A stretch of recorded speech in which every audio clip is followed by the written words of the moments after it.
or any type of situation that would make them weak. So we effectively have a very weak Senate. There are always there's something that the judiciary can throw at them, and basically corner them into onto the wall, and they're not able to do anything. And Luis, just to let you know as well, Elon did rejoin, and the space hasn't crashed this time around. So I thought I'd let you know. Elon, can you hear us? Yeah, sorry about the Spaces bugs. This is a top priority to actually make Spaces work robustly at scale. There tends to be particular issues when people join when there are speakers from many parts of the world.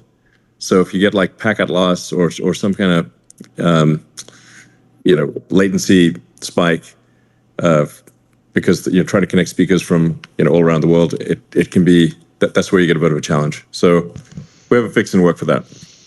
I don't think anyone's going to complain. Look, we've just been talking about Twitter being the only platform, one of the few platforms fighting censorship, if not the only one now in Brazil. So a few glitches I don't think is causing any issues for the people that don't have a voice other than Twitter here on stage. It's good to have you again. Last time, I think the second time we've ever spoken, the second space you joined, we were talking about the US Twitter files. And then Here we are about a year later with Brazilian Twitter files. Have you had a chance to go through the drop yet? Well, it's voluminous. We're trying to figure out how to it's a treacherous path here. We're trying to do this in such a way that does not endanger the ex-employees in Brazil, because they have been threatened with arrest. So we don't want to put them in danger. So we're trying to figure out a way to just make sure they're safe before we do anything. But I think there are some pretty serious concerns here, because really the people that were elected, the Senate and Parliament, really should have a lot more authority than they do. Like things don't work the way in Brazil. They don't work the way they work in say the U.S.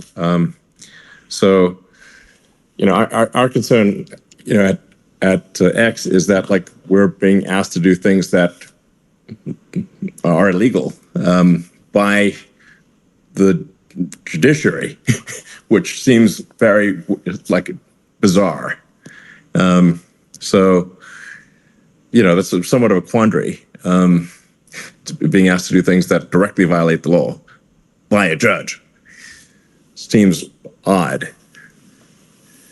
You've had, we do have Senator Eduardo on stage. We do have Representative Nicolas on stage as well, and Deputy Luis. And there's been many other vocal voices in Brazil that are supporting your fight against the censorship you have there.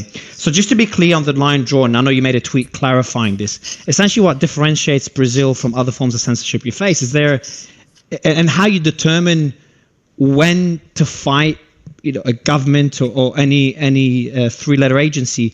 When it comes to censorship, is when their request breaks the law, and this is a difference, the clear Correct. difference that you have in Brazil. Yeah, we're being asked to suspend accounts and filter content, that and also to not say anything about it. So to pretend that the suspension and the content blocking, like regional blocking, is due to our terms of service, when in fact it is not. It is an order from, Judge Alexander. Nicolas, you do have, you've been very vocal in supporting Elon's fight against censorship. You've got Elon on stage now. I want to give you the mic first, Nicolas, Representative Ferreira, to ask Elon any questions and kind of give your thoughts on Elon's fight against censorship.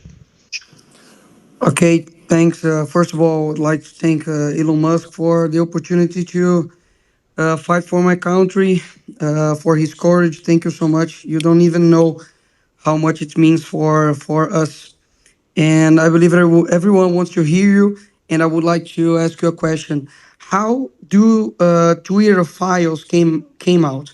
Because there's a confusion among people that Twitter files only appeared because of Alexandre de Moraes, which is not true.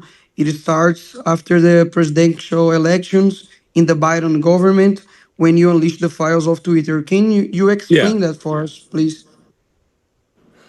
Well, uh, I'm not sure I fully understand the question, but I mean, there has been a lot of government intervention in Twitter, and like basically government spying and censorship in the U.S. and elsewhere, and nobody even knew about it.